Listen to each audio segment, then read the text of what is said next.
तो students, topic that which are going to discuss today is, हम लोग आज डिस्कस करेंगे एक बड़ा छोटा सा topic that is magnetic movement of a current carrying, यानी या फिर आप कह सकते हैं magnetic dipole movement of a current carrying loop. ठीक है, और उसके बाद हम डिस्कस करेंगे we are going to discuss torque acting on a current carrying loop. Both are very very important topics. ठीक है, दोनों बहुत ज्यादा इंपॉर्टेंट टॉपिक्स है।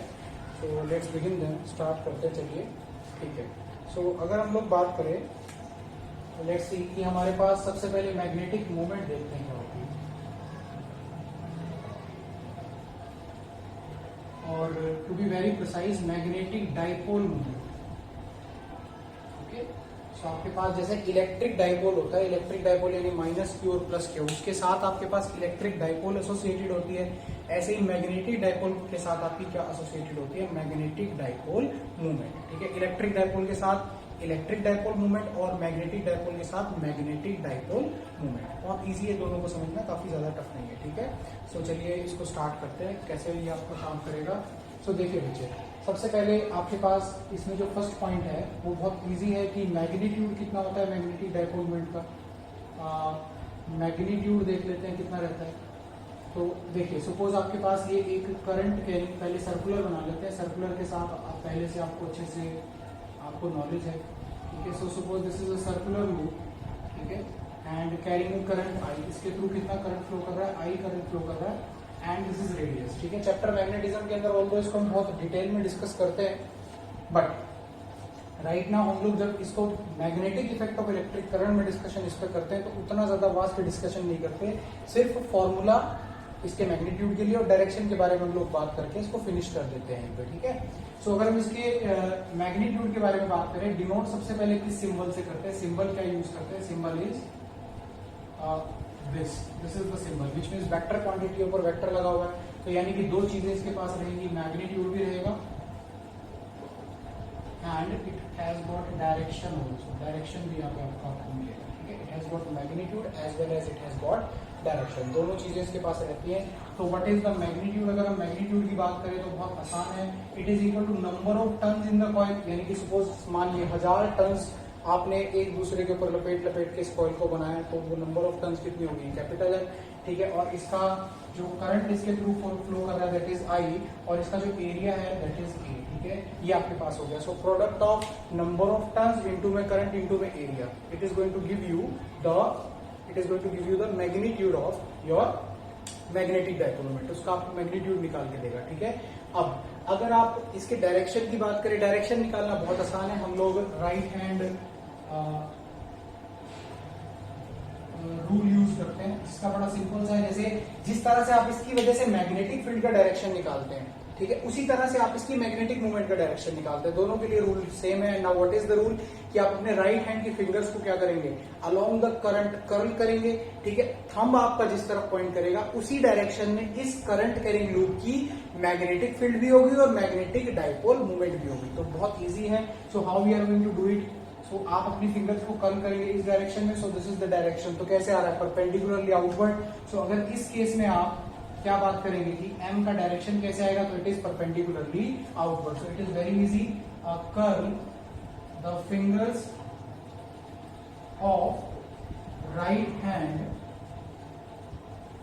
along the direction of current, direction of current के अलाउंग क्या करिए, अपनी फिंगर्स को कर्ल कर लीजिए। ठीक है, आफ्टर दैट उसके बाद आपका जो थंब है राइट हैंड का, that is going to give you the direction of magnetic dipole movement. क्या लिखेंगे, your thumb gives the direction of magnetic dipole movement, आपको मैग्नेटिक डाइपोल मूवमेंट का डायरेक्शन दे देगा। तो दोनों चीजें मैंने आपको बता दी। Now what is the formula for magnitude, it is equal to number of turns into में current of the coil into में एरिया ऑफ द कॉइल। ठीक है, बहुत इजी है। उसके बाद डायरेक्शन के लिए अपनी राइट हैंड की फिंगर्स को कर्ल कर लीजिए करंट के डायरेक्शन में, and in that case wherever your thumb of that right hand is pointing, that is going to give you the direction of magnetic dipole moment. बहुत ज्यादा आसान है, बहुत इजी है, समझने में कोई बहुत मुश्किल नहीं है, ठीक है. ओके, आफ्टर दैट अगर मैं आपसे एक बड़ा छोटा सा क्वेश्चन कर लूं तो आप you should try it along with me, ठीक है. Another example, suppose we have let's say बेटा what I am having is, मेरे पास एक ऐसी ट्राइंगल है, ठीक है. This is an equilateral triangle. उसकी ईच साइड किसके बराबर है, ए के बराबर है. It is carrying a current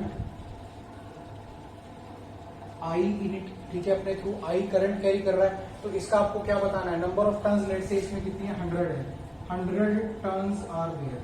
so very simple question is there from you कि प्लीज इसकी मैग्नेटिक डायपोल मोमेंट कैलकुलेट करके बताइए. तो what should be the value of magnetic dipole moment, it is going to be 100 into I into में what is area of an equilateral triangle. अगर आप निकालेंगे तो आपको पता है परपेंडिकुलर अपॉन बेस होता है. बेस तो आपका A के बराबर ही है, this is equal to A.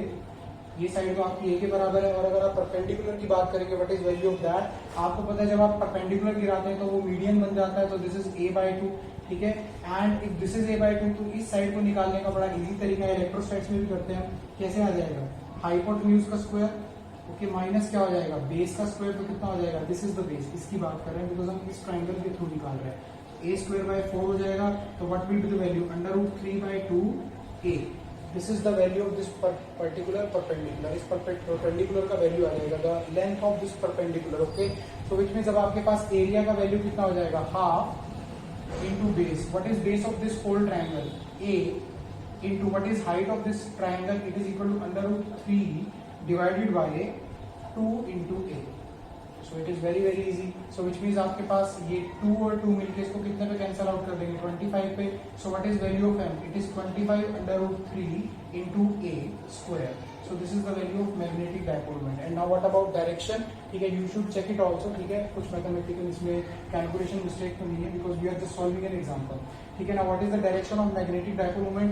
Just what you have to do, curl your fingers along the current. तो किधर की तरफ आ रहा है आपका राइट हैंड का थंब, आउटवर्ड. तो which means what is the direction, direction क्या हो जाएगा इसका, it is perpendicularly outward. So direction of magnetic dipole moment is perpendicularly outward. So it is very easy and very straight. बहुत आसान रहता है, कुछ भी प्रॉब्लम वाली बात इसके अंदर नहीं है, ठीक है.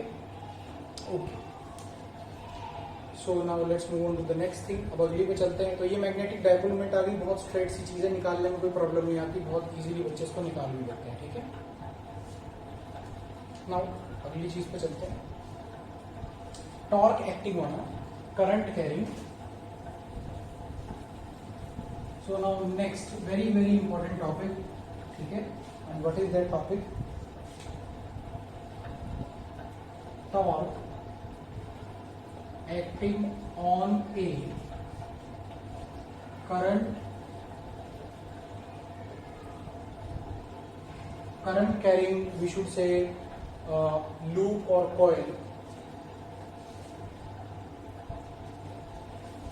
placed in a uniform magnetic field. Always derivation के जो वर्ड्स होते हैं वो बहुत इंपॉर्टेंट होते हैं. We always use to take them light, हम ऐसे ही ले लेते हैं, चलो. और फिर एग्जाम में क्या होता है, ultimately when we are solving the, we are going to attempt the derivation, तो हम कहते हैं यार मैं तो भूल गया, ठीक है. तो याद रखिए, डेरिवेशन का फर्स्ट स्टेप आप भूलते हैं तो विच मीन्स डेरिवेशन की जो हेडिंग है वही आपको क्लियर नहीं है. तो always get the right meaning of the heading of the derivation, ठीक है. उसमें सभी वर्ड्स बड़े इंपॉर्टेंट होते हैं. ऐसा क्यों लिखा गया, हर एक वर्ड अपना इंपॉर्टेंस रखता है. So you should always have a very very clear idea about the heading, ठीक है. जब आप एक टॉपिक को अनाउंस करते हैं तो उसमें आप जो जो चीजें बोल रहे हैं, ठीक है. लाइकवाइज टॉर्क, ठीक है. टॉर्क के बारे में आपको नॉलेज होनी चाहिए from 11th class.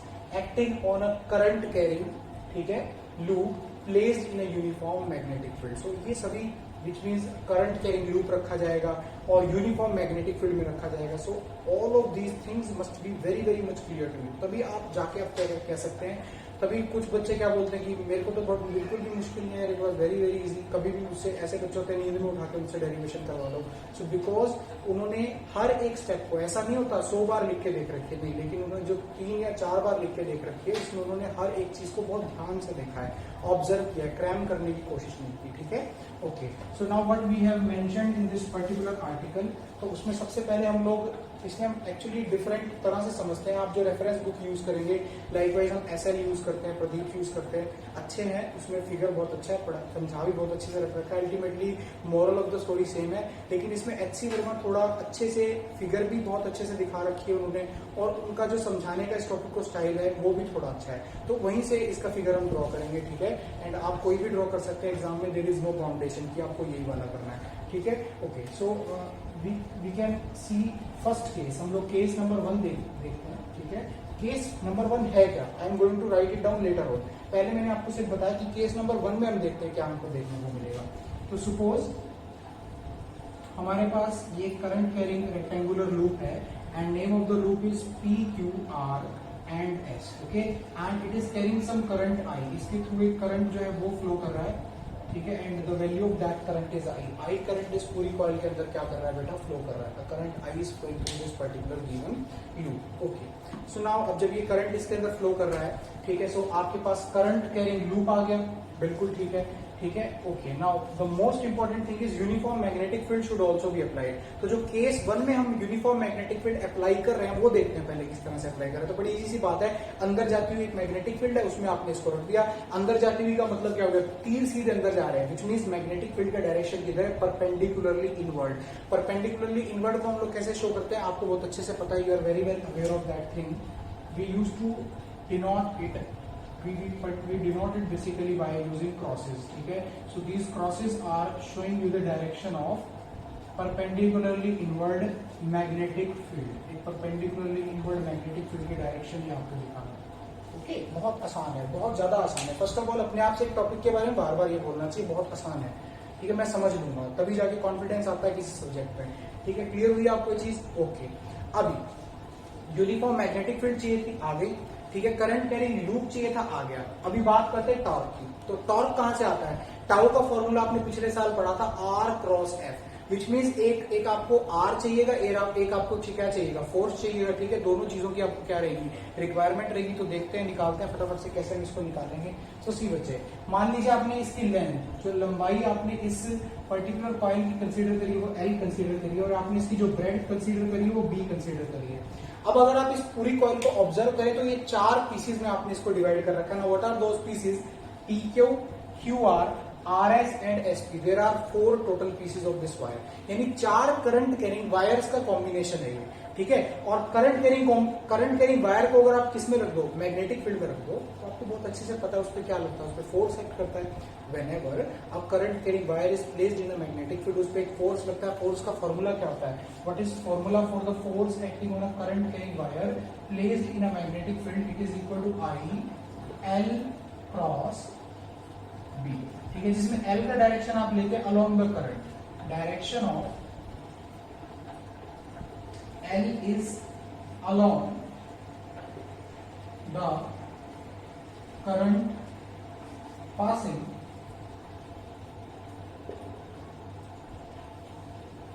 through the given segment of wire,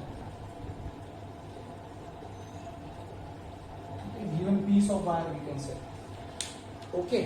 चलिए जी, इसी के थ्रू हम निकालेंगे। तो सबसे पहले आप मुझे बताइए पी क्यू पे क्या कोई फोर्स लगेगा, तो एल क्रॉस बी से हम फोर्स का डायरेक्शन निकालते हैं। तो अगर हम पी क्यू की बात करेंगे तो लेट से पी क्यू पे जब हम फोर्स निकालने वाले हैं, जब हम पी क्यू पे फोर्स निकालने की कोशिश कर रहे हैं, तो this is length of the P Q. Current की डायरेक्शन में ले रहे हैं, करंट ऐसे फ्लो कर रहा है इसके थ्रू करंट का डायरेक्शन आप इजीली देख सकते हैं। This is the direction of current. Current का फ्लो आपको इजीली दिख जाएगा, ठीक है। It is towards right hand side, so we can easily see, okay. So current is flowing from P to Q, ठीक है। तो फोर्स का डायरेक्शन क्या होगा, अगर हम पी क्यू पे सिर्फ देखें तो एल क्रॉस बी, बी अंदर की तरफ है तो यानी L length of the P Q segment and B अंदर की तरफ है, तो फोर्स किधर आ जाएगा, perpendicularly upward, L cross B. This is L और बी अंदर की तरफ। तो दोबारा से देखते हैं, length of the P Q is in this direction, length, और बी अंदर की तरफ है तो एल क्रॉस बी, ये आ गया आपके पास। सो बच्चे, this is the direction of force acting on segment P Q. ये पी क्यू पे फोर्स का डायरेक्शन आ गया, इजी है, ठीक है। Now talking about force acting on, yes दिख रहा है, ठीक है। Now talking about force acting on the segment Q R. Q R पे अगर फोर्स की बात करें कि कैसे लगेगा, तो वो देख लीजिए प्लीज। क्यू आर का लेंथ कैसे, इट इज डाउनवर्ड, तो क्या हो जाएगा आपके पास, इसका लेंथ डाउनवर्ड लेंगे हम लोग, बिकॉज आई के डायरेक्शन में ही हम एल को कंसीडर करते हैं। जो भी हम length of the wire use कर रहे हैं उसको हम लोग किसके डायरेक्शन में कंसीडर करते हैं, आई के डायरेक्शन में। तो क्या हो जाएगा बेटा, it is going to be your L, okay, और बी अंदर की तरफ का, तो विच मीन्स क्या हो जाएगा, एल क्रॉस बी इनवर्ड, तो विच मीन्स ये वाला डायरेक्शन इस तरफ को आ जाएगा, ठीक है। So what is the direction, अगर आप इसका डायरेक्शन, इस पे लगने वाली फोर्स के डायरेक्शन की बात करें, सो this is the direction of force F Q are, यानी बाजू जो आपके पास कॉइल का कौन सा आर्म है, क्यू आर आर्म है, उस पर इस तरफ फोर्स लग रहा है। अगर आप बात करेंगे आर एस की, तो आर एस के रिगार्डिंग अगर आप डिस्कशन करेंगे तो आर एस पे जो फोर्स लग रहा होगा, it is acting in which direction, this is L, current इसी तरफ जा रहा है, करंट जिस तरफ जाता है उस तरफ लेंथ ऑफ द वायर लेते हैं, ठीक है, और बी अंदर की तरफ जा रहा है, तो which means L cross B ऐसे आ जाएगा नीचे की तरफ, तो विच मीन्स बेटा this is the direction of the force acting on segment S R, so this is F S R basically. अगर इस सेगमेंट की बात करेंगे तो करंट इसमें एस से पी जा रहा है, तो विच मीन्स आप direction of the length of this particular segment of wire वो ऊपर की तरफ लेंगे, और मैग्नेटिक फील्ड कैसे, इनवर्ड, तो L cross B which means इस तरफ आ जाएगा, तो this is the direction of force acting on this wire, so which means ये नाम क्या रख देंगे, एस पी रख देंगे, तो F S P is the value. Important बच्चे काफी ज्यादा आसान है, ठीक है। अब इनके सभी के मैग्नीट्यूड लिखते हैं, डायरेक्शन आप लोगों ने देख ही लिए। मैग्नीट्यूड के लिए हम सेम यही फॉर्मूला यूज करेंगे जो आपके ऊपर यहाँ पे लिखा हुआ है। अगर इस फॉर्मूले को हम थोड़ा सा एक्सपेंड कर दें तो क्या बन जाती है वैल्यू एफ की, मैग्नीट्यूड कितना बनता है, डायरेक्शन तो हमने देख ही लिया, I L B sine of theta, यानी एल और बीच के बीच का जो एंगल है वो थीटा है। अब अगर आप यहाँ पे पी क्यू, चाहे क्यूपी, क्यू आर, या फिर आर एस और एसपी की बात करें, either of these four segments, इनकी लेंथ एंड मैग्नेटिक फील्ड के बीच का एंगल 90 डिग्री है। अगर मैं इसकी बात करूं, लेंथ इस तरफ है और मैग्नेटिक फील्ड अंदर की तरफ, मैं पी क्यू की बात कर रहा हूं, पी क्यू का लेंथ इस तरफ है, मैग्नेटिक फील्ड अंदर की तरफ है, what is angle between both, 90 degree. अगर मैं क्यू आर की बात करूं, लेंथ नीचे की तरफ है, मैग्नेटिक फील्ड अंदर की तरफ है, what is the angle between both, again 90 degree, okay. अगर मैं इस वाले की बात करूं तो लेंथ इस तरफ है, मैग्नेटिक फील्ड अंदर की तरफ है, तो what is the angle between both, again 90 degree, okay. अगर मैं इस वाले सेगमेंट की बात करूं एसपी की, तो लेंथ अपवर्ड है और मैग्नेटिक फील्ड अंदर की तरफ है, what is the angle between both, again 90 degree. So which means for PQ also, for QR also, for RS also and for SP also, angle between length of all these segments and magnetic field is 90 degree for each segment. बहुत ज्यादा आसान है, हर एक की length जो vector है और magnetic field जो वेक्टर है, दोनों के बीच का एंगल जो वो कितना बन रहा है, that is equal to 90 degree. बहुत आसान है समझने में, सीधा दिमाग में जाता है, ठीक है। देयर इज नथिंग वेरी, आप कहें कि बहुत बड़ा लॉजिक है, कुछ भी लॉजिक इसमें बड़ा नहीं है। सबसे पहले एल कैसे निकालेंगे, एल का डायरेक्शन कैसे पता करेंगे, direction of current flowing through that segment is the direction of length of that particular segment. बहुत आसान सी बात है, ठीक है। तो चलिए सेगमेंट नंबर 1 यानी पी क्यू के लिए मैग्नीट्यूड ऑफ द फोर्स निकालते हैं, ठीक है। So F P Q, what is the value of force F P Q, magnitude सिर्फ निकाल रहे हैं, तो मैग्नीट्यूड के लिए करंट कितना है उस वायर के थ्रू, इसका करंट कितना है आई, इसकी लेंथ कितनी है, what is length of this particular segment, L, पहले लिख दिया था मैंने, हियर इट इज मेंशन्ड कि लेंथ एल है और ब्रेड्थ बी है, विच मीन्स इसकी और इसकी जो लेंथ है वो स्मॉल एल के बराबर आएगी, और पीएस और क्यूआर की जो लेंथ है वो स्मॉल बी के बराबर आएगी, तो इट इज वेरी इजी। तो विच मीन्स क्या हो जाएगा, आई एल और बी और साइन ऑफ 90 डिग्री, ये मैंने पहले ही बता दिया आपको कि सबके सेगमेंट्स की लेंथ और मैग्नेटिक फील्ड के बीच का एंगल कितना है, 90 डिग्री, साइन 90 डिग्री 1 होता है, तो what is F P Q, it is equal to I L B, this is number, clear हुआ। Now what is F your Q R, it is equal to what is the current flowing through, I, what is length बेटा, small B, what is magnetic field, capital B, so this is number 2, बहुत आसान है, ठीक है। Now talking about R S, अगर हम R S की बात करें, so F R S is equal to क्या हो जाएगा, इसके थ्रू भी करंट कितना फ्लो कर रहा है, आई, इसका लेंथ कितना आर एस का, एल के बराबर, सो एल आ जाएगा, यानी लेंथ ऑफ योर कॉइल, ठीक है, लेंथ और ब्रेड्थ 2 है इसके अंदर, ठीक है, तो ये आ जाएगा, एंड आफ्टर दैट बी, और साइन 90 डिग्री किसके बराबर हो जाएगा, 1 पे, यहाँ पे भी साइन 90 डिग्री का 1 था, यहाँ पे भी साइन 90 डिग्री का 1 था, बार बार मैं ये लिखता, ठीक है। Now talking about F S P, F S P किसके बराबर हो जाएगा बेटा, it is equal to, again current कितना फ्लो कर रहा है, आई, लेंथ कितना है इस आर्म का, that is your small B, and what is the magnetic field in which it is placed, it is B, and this is third one, ये third आता है, ठीक है, ओके। सो अब आप इजीली देख सकते हैं कि आपके पास पीक्यू का और क्यूआर का, पीक्यू का P Q and R S, इन दोनों का मैग्नीट्यूड बराबर है और क्यू आर पे लगने वाली फोर्स और एस पी पे लगने वाली फोर्स का मैग्नीट्यूड बराबर है। ठीक है, विच मीन्स आपके पास ये दोनों फोर्सेस, इसका और इसका मैग्नीट्यूड यानी एफ पी क्यू और एफ एस आर, वहां पे आप देख सकते हैं, या R S whatever it is written, F P Q और एफ एस आर आपस में दोनों इक्वल है और अपोजिट भी है, तो विच मीन्स एक दूसरे को क्या कर देंगी, कैंसल आउट। ओके, अब अगर बात करें एफ क्यू आर की, एफ क्यू आर को ध्यान से देखिए, I small B into capital B है और F S P I small B into capital B है, दोनों ये फिर से इक्वल है और डायरेक्शन में क्या है, अपोजिट, सो दैट्स व्हाई ये दोनों भी एक दूसरे को क्या कर देंगे, cancel out. So now first very important thing, net force कितना हो जाएगा, net force on the current carrying coil is equal to zero. Net force कितना हो गया, जीरो। गॉट इट बच्चे, नेट फोर्स इस केस में आपके पास कितना बन गया, इट इज जीरो। बहुत ज्यादा आसान है, it is not at all very very tough, कुछ भी टफ नहीं है। ठीक है, it is very very easy, बहुत ज्यादा इजी है, कुछ भी इसके अंदर ऐसा टफ नहीं है कि हमें लगने लगे पता नहीं क्या पढ़ा रहा है। ठीक है, और बार बार प्लीज अपने आप से रिवाइज किया करो कि इजी है, इजी है, इजी है, और यही नहीं कहना कि सिर्फ इजी है, आपको बार बार उसे कोशिश करनी है पढ़ने की, समझने की। ठीक है, अब 11th क्लास का एक कंसेप्ट निकल के आएगा जिसको हम टॉर्क बोलते हैं। फोर्स तो हमने इसके ऊपर चेक कर लिया, नेट फोर्स इस पर्टिकुलर कॉइल के ऊपर इस पर्टिकुलर सिचुएशन के अंदर कितना है, it is zero. Now next thing which is very very important, जिसपे हमें डिस्कशन करना है, थोड़ा आर्ग्यूमेंट करना है, वो है इस पे लगने वाली टॉर्क। नाउ टॉर्क क्या होता है बेटा, जब फोर्सेस लगने पे कैसा इफेक्ट प्रोड्यूस करे, रोटेशनल इफेक्ट प्रोड्यूस करे, that is called as torque. अब ऐसा बिल्कुल भी नहीं होता, प्लीज रिमेंबर कि if net force is equal to zero, net force हमारे पास कितना निकल के आया, zero, it does not mean कि net torque is also zero. मैं आपको एक एग्जांपल देता हूं, ये मार्कर है, इस ओरिएंटेशन में मैं इस तरफ भी अगर 10 न्यूटन का फोर्स लगा दूं, इस तरफ भी 10 न्यूटन का फोर्स लगा दूं, नेट टॉर्क, पहले फोर्स की बात करते हैं, नेट फोर्स क्या होगा, जीरो होगा। इस तरफ भी 10 न्यूटन, इस तरफ भी 10 न्यूटन, इस मार्कर पे नेट फोर्स कितनी बोल दोगे आप, जीरो। इधर भी 10 लगाया, इधर भी 10 लगाया, कितना नेट फोर्स हो गया, जीरो। लेकिन इन दोनों को लगाने की वजह से रोटेशन प्रोड्यूस हुआ कि नहीं हुआ, हुआ, और फोर्स का rotational effect is called as torque. तो नेट टॉर्क जीरो नहीं है, प्लीज सी, देखिए फोर्सेस के लगाने की वजह से रोटेशन प्रोड्यूस हो गया, सो दैट मीन्स ये टॉर्क एक्सपीरियंस कर रही है।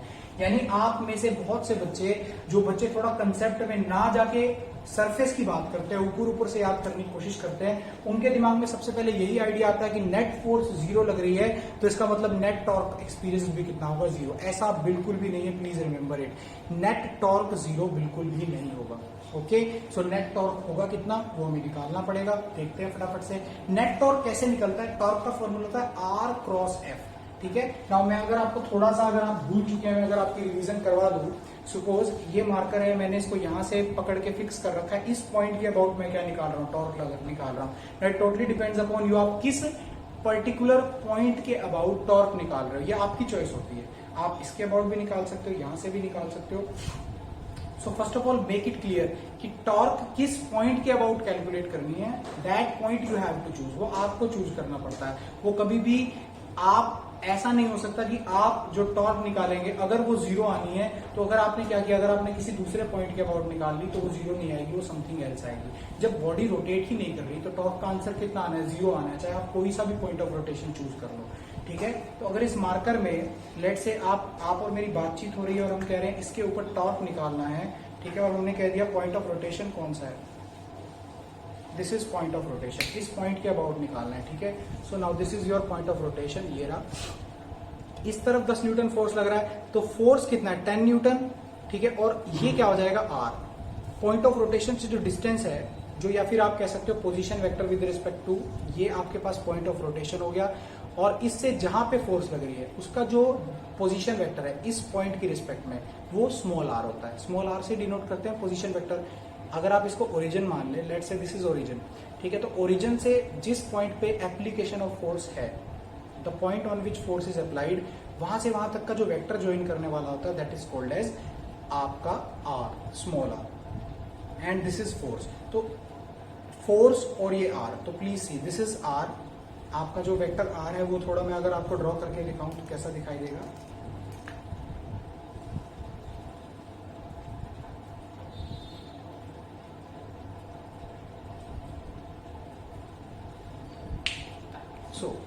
सी बच्चे, आप यहाँ से फोर्स लगा रहे हैं, ठीक है, यहाँ से आप पकड़ के टॉर्क कैलकुलेट कर रहे हैं, तो ये पॉइंट हो गया, ठीक है, और ये आप ऐसे घुमा रहे हैं, तो दिस इज पोजीशन वेक्टर। ये आप बात करेंगे जो एरो आपको दिखाई दे रही है, ठीक है, प्लीज सी, ये जो एरो आपको दिखाई दे रही है, so this arrow is called as your position vector, और यहाँ से आप फोर्स अप्लाई कर रहे हैं, तो this is point of application of force. Clear हो गया?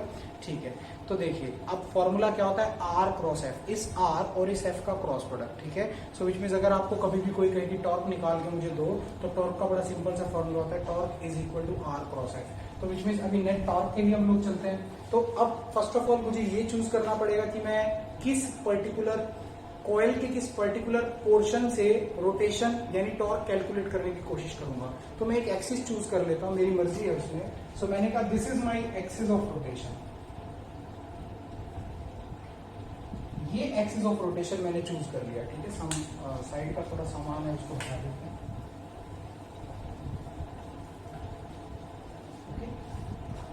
So this is the axis of rotation which I have choose. ये मैंने axis of rotation क्या कर लिया, चूज कर लिया। ओके बेटा, ओके। सो अब this is force acting और let's say this is R1, ठीक है, यानी कि पॉइंट जहां से मैं रोटेशन चेक कर रहा हूं उससे फोर्स का जो जहां पे एप्लीकेशन ऑफ फोर्स हो रही है उसका पोजीशन वेक्टर, वो आपको बहुत अच्छे से पता है, उसे हम R बोलते हैं। और अगर इस वाले फोर्स के वेक्टर का देखूं तो दिस इज R2, यही मैंने आपको बताया था, ठीक है। तो मैं आपको एक बुक की हेल्प से ये थोड़ा सा क्लियर करने की कोशिश करता हूँ, ठीक है। सो लेट्स सी बच्चे, just hold on for a second. Okay, so this is your P Q R S, P Q R and S, P Q, okay, in a similar way, P Q R and S, okay. Current का direction भी वैसा ही, ठीक है, ये आपके पास है। सो मैंने इसमें आपका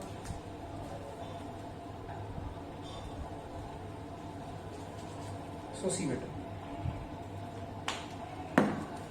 सो this is axis of rotation, okay, ये एक्सिस ऑफ रोटेशन हो गया। अब अगर मैं इस आर्म की बात करूं तो इस पे फोर्स ऊपर लग रहा है, तो दिस इज द फोर्स, ये मैंने पकड़ लिया, मेरे फिंगर्स ऊपर की तरफ खींच रही है, तो डायरेक्शन ऑफ फोर्स आ गया आर पी के ऊपर, ठीक है, समझ में आ गया। तो यहां से फोर्स लग रहा है, तो जिस पॉइंट पे फोर्स लग रहा होता है, ठीक है, वहां से ज्वाइन करने वाले वेक्टर को क्या बोलते हैं,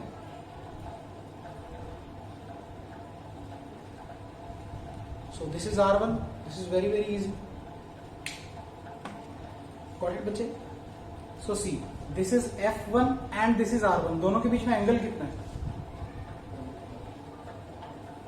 दोनों के बीच में एंगल कितना है, this is F and this is R, angle between both is 0, it is very easy. This is R and FPC direction में, मैं FPQ की बात कर रहा हूं, आपके सामने लिखा हुआ है FPQ, देखिए please, it is in the upward direction, और उस फोर्स को एक्सिस ऑफ रोटेशन से जोड़ने वाला जो वेक्टर है वो भी सेम डायरेक्शन में है, तो विच मीन्स उस वेक्टर और उस फोर्स के बीच में कितना एंगल है, it is equal to 0 degree. तो विच मीन्स यहाँ पे साइन थीटा में थीटा की जगह हम क्या पुट करेंगे, 0, तो साइन 0 कितना निकल के आ जाएगा, it is going to be 0। तो विच मीन्स आपके पास FPQ की वजह से कितना फोर्स हो गया, इट इज 0। क्लियर हुआ? तो this is very easy, okay. So this is quite easy, कुछ भी नहीं है इसमें, ठीक है। नाउ नेक्स्ट थिंग, उसके बाद बात करते हैं हम इस वाले आर्म पे जो फोर्स लग रहा है, ठीक है, उसकी वजह से इस एक्सिस के अबाउट रोटेशन कभी हो ही नहीं सकता, ठीक है। देखिए इधर की तरफ जो फोर्स लग रहा है, इधर की तरफ, उसकी वजह से कभी भी इस एक्सिस के अबाउट रोटेशन नहीं आ सकता। दिस इज वेरी सिंपल, बहुत ज्यादा आसान है। आप इधर जो फोर्स लगा रहे हैं, इधर आप लगा के भी देख लीजिए, देखिए ऐसे आपने लगाया तो कभी इस एक्सिस के अबाउट रोटेशन नहीं आ सकती, ठीक है। तो उसकी वजह से टॉर्क हम नहीं बात करेंगे। नाउ टॉकिंग अबाउट आपकी कौन सी आर्म आ गई है, एस आर आर्म आ गई है, उसकी वजह से देखते हैं। तो एस आर्म में, एस आर के अंदर जो फोर्स लग रहा है that is downward, F S are, आप देख भी सकते हैं, it is downward, F S are is in the downward direction. तो एफ एस आर नीचे की तरफ है, और अगर मैं उसका वेक्टर आपके पास यहाँ ड्रॉ कर दूं तो वो R2 हमने लिखा हुआ है। So what is the direction, what is the vector,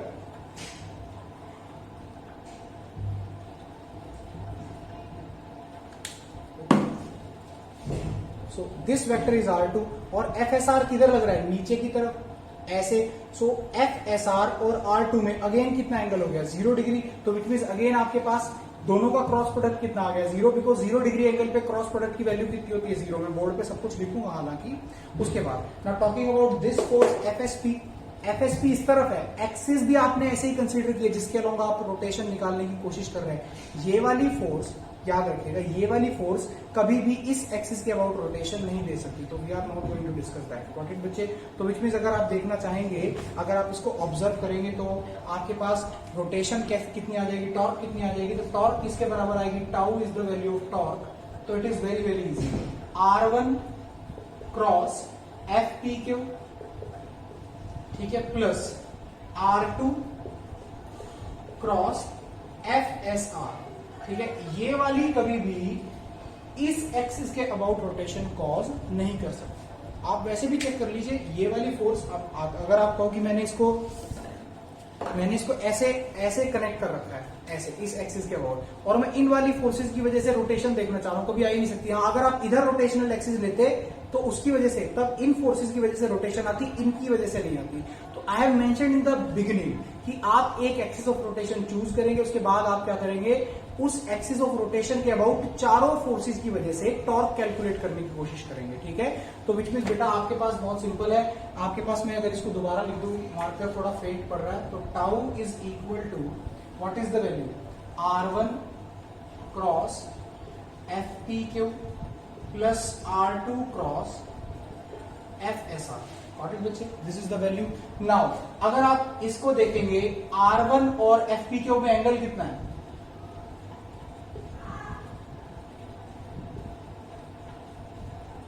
0 degree. And similarly आपके पास R2 एंड FSR, इनके बीच में भी एंगल कितना है, इट इज 0 डिग्री। और क्रॉस प्रोडक्ट का एक्सपेंशन क्या होता है, वेक्टर नंबर 1 इंटू में वेक्टर नंबर 2 इंटू में sine of angle between them. Sine 0 का वैल्यू कितना होता है, 0। यहां पे भी साइन 0 का वैल्यू कितना हो जाएगा, 0। तो विच मीन्स नेट टॉर्क इस केस में कितनी हो जाएगी, याद रखिएगा, इट इज 0। इस केस में, इस सिचुएशन में जो हम केस नंबर 1 डिस्कस कर रहे हैं, उसमें नेट फोर्स भी कितना आएगा, 0, और नेट टॉर्क भी निकल के कितना आएगा, 0। तो what is the value of net torque, it is equal to 0। So net torque भी 0 और नेट फोर्स भी 0। याद रखिएगा, जब भी कोई ऑब्जेक्ट का आप इक्विलिब्रियम चेक करते हैं कि whether that particular given object is in equilibrium और नॉट, तो इक्विलिब्रियम की सिर्फ एक कंडीशन होती है कि net force and net torque acting on that object should be 0। सिर्फ नेट फोर्स 0 करके कभी काम नहीं चलता, नेट टॉर्क भी कितना होना चाहिए, 0 होना चाहिए। यानी इस सिचुएशन में जो ये मैंने आपको कॉइल की पोजीशन दिखाई है, कॉइल किस में है, केस नंबर 1 क्या है आपका, no net force no torque, that is equilibrium situation.